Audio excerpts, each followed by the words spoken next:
สวัสดีเพื่อนพี่น้องที่รักทุกคนครับไม่ยอมรับว่าป่วยไม่ยอมรับการรักษาแล้วกลับมามีชีวิตที่สดใสใช้ชีวิตได้ตามปกติได้อีกอย่างไรเพื่อนพี่น้องที่รักครับ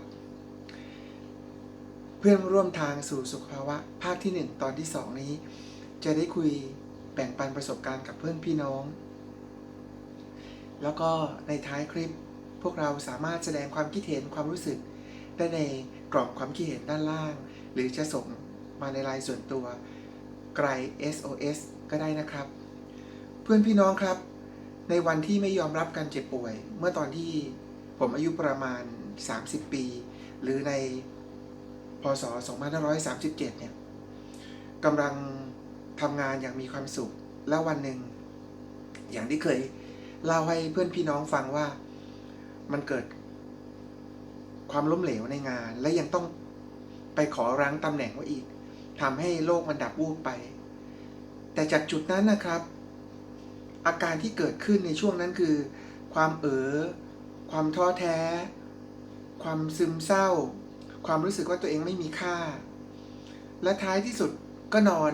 ติดเตียงเป็นผักอยู่นี่ครับหลายสัปดาห์แต่เนื่องจากเราเคยเรียนหนังสือทำงานมาหลายปีประสบความสำเร็จมาระดับหนึ่งที่เราภูมิใจในตัวเองการที่จะยอมรับว่าเรามีอาการเจ็บป่วยโดยเฉพาะทางด้านจิตใจหรือจิตเวชนั้นไม่ใช่เรื่องง่ายเลยครับผมเองปฏิเสธความรู้สึกนั้นอยู่นานเลยจนท้ายที่สุดเนี่ยมันทำงานไม่ได้แล้วครับมั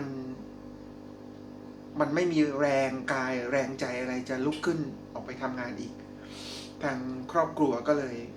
พาไปพบจิตแพทย์ซึ่งตอนนั้นเนี่ยเราไม่อยากไปหรอกแต่ด้วยความรักความเกรงใจคุณพ่อคุณแม่และครอบครัวเราก็เลยยอมไปพบแล้วก็มีคำถามข้อสงสัยมากมายว่าเราเจ็บป่วยทางใจทำไมให้ยาเรามาทานไม่ได้มีเรื่องของการปรับปรุงความคิดความรู้สึกอะไรนะครับในเมื่อ 20-30 ปีก่อนนั้นเพราะฉะนั้นพอ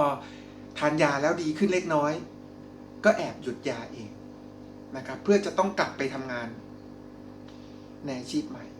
เนื่องจากว่าทานยาแล้วมันง่วงระหว่างวันเราไปบอกคุณหมอในช่วงนั้นท่านก็บอกว่ายาทางจิตเวชอยากให้พักมันก็มีอาการอย่างนี้แหละแต่เนื่องจากพอมันง่วงหนักมากระหว่างวันแล้วเราไม่สามารถทำงานได้เนี่ยเราก็หยุดยาไปเองซึ่งมีผลเสียอย่างรุนแรงในเวลาต่อมา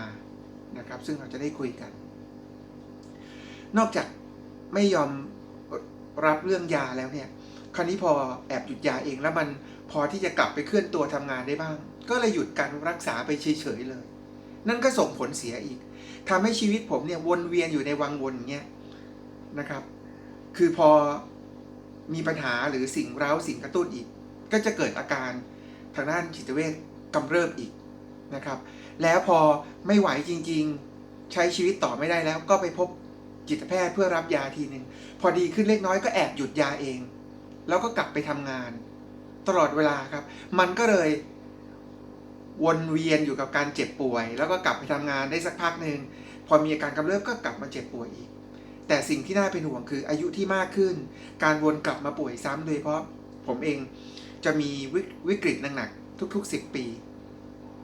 นะครับอย่างเช่นตอนปี41นั้นก็มีอาการกำเริบหนักจนต้องเข้ารับรักษาตัวในโรงพยาบาลจิตเวชนะครับแล้วก็51ก็เช่นเดียวกันมันกลับมากำเริบรุนแรงถึงขนาดที่ว่าปัสสาวะไหลซึมมาระหว่างวันอยู่ตลอดเวลาจนต้องมันมีกลิ่นรุนแรงด้วยนั่งทำงานอยู่กับเพื่อนในออฟฟิศเนี่ยกลิ่นมันโชยขึ้นมาสุดท้ายต้องไปเอาแพมเพิร์สหรือผ้าอ้อมผู้ใหญ่เนี่ยมาใส่ระหว่างวันไว้ตลอดและถึงจะยอมไปพบแพทย์เมื่ออาการมันหนักจริงคุณหมอบอกว่าคุณเครียดจัดจนระบบประสาทอัตโนมัติของคุณทำงานแปรปรวนแล้วนะครับซึ่งตอนนั้นก็มีทั้งเครียดกังวลนอนไม่หลับนะครับสุดท้ายหรือทำงานไม่ได้ก็หมดแรงนะครับก็ต้องไปพบจิตแพทย์แล้วท้ายสุดก็ต้องในปี51ก็ต้องออกจากงานอีกครั้งหนึ่งนะครับก็เช่นเดียวกันกับปี61 ก็มีอาการกำเริบอย่างนี้ครับแล้วก็ไม่ยอมรับว่าตัวเองป่วยไม่ยอมรับการรักษาคำถามสำคัญคืออ้าวเมื่อไม่ยอมรับว่าป่วยไม่ยอมรับการรักษาแล้วกลับมามีชีวิตที่สดใสทำกิจหน้าที่อยู่ในปัจจุบันได้อย่างไรนะครับประเด็นมันอยู่ตรงที่ว่าเมื่อผมป่วยมาถึง25 ปีแล้ววนเวียนอยู่อย่างนี้แล้วก็ไม่ยอมรับว่าป่วยสุดท้ายผมมาถามตัวเองว่าเอ๊ะความรอบรู้ที่เรามีไม่ว่าเราจะไปเสิร์ชค้นในเรื่องของจิตเวชในเรื่องของยาในเรื่องผลข้างเคียงแล้วเรารู้มากซะจนไม่ยอมทานยาทางจิตเวชไม่ยอมรับการรักษาทางจิตเวชแล้วชีวิตเราเป็นยังไงล่ะก็เวียนป่วยซ้ำป่วยซากอยู่อย่างเงี้ยอยู่ในวังวนของอาการที่กำเริบซ้ำอยู่แบบนี้แล้วแต่ละครั้งเมื่ออายุมากขึ้นสมองเราสึกหรอไปมากมันก็หนักขึ้นทุกทีเวลาที่มันกำเริบกลับมางั้นผมก็เลยท้าทายตัวเองกับผู้ดูแลว่าถ้างั้นเราไปตรวจกันเลยว่าคุณหรือผมเนี่ยมีอาการทางจิตเวชกันแน่โดยที่ไปทำบัตรผู้ป่วยทั้งคู่เลยนะฮะเข้าไปตรวจผมก็บอกคุณหมอว่าเนี่ยผู้ดูแลเขามีอาการหลงลืมจำอะไรก็ไม่ค่อยได้ผมว่าเขาต้องป่วยเป็นจิตเวชแน่ส่วนตัวผมเองก็เล่าอาการทั้งหมดแล้วผู้ดูแลก็บอกอาการให้คุณหมอทราบสุดท้ายพอออกจากห้องมาผู้ดูแลผมเดินตัวลอยเลยไม่ต้องรับยาไม่มีปัญหาอะไรแต่ผมรับยามาเป็นกำเลยนะครับแต่วันนั้นก็ได้ฉุกคิดว่าเอาล่ะถ้าวันนี้มันจะเป็นวันแรกที่เราจะเริ่มต้นเปลี่ยนแปลงเราจะละวางความรู้ประสบการณ์ที่เราได้อ่านในอินเทอร์เน็ตผลข้างเคียงของยาที่เราเคยรู้มามากมายว่าเอาวางไว้ก่อนวันนี้ขอนับหนึ่งที่จะทำตามทุกอย่างที่คุณหมอแนะนำโดยเริ่มจากรับประทานยาก่อนแล้วก็เริ่มเข้าสู่กระบวนการการฟื้นฟูนะครับอย่างที่เคย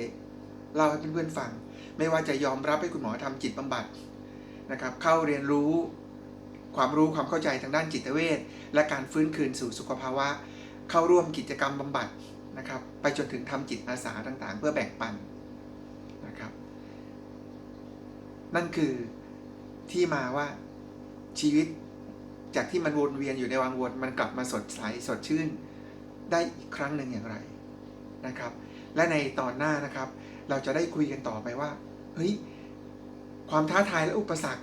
ในการดูแลตัวเองนะครับในการที่เราจะฟื้นคืนสู่สุขภาวะนั้นมันยังมีอุปสรรคอะไรที่ท้าทายเราอยู่ครับและขอเป็นกำลังใจให้เพื่อนๆทุกคนนะครับมีความสุขอยู่ในปัจจุบันขณะก้าวไปสู่สุขภาวะด้วยกันทุกๆวันครับและพบกันในตอนหน้าครับสวัสดีครับ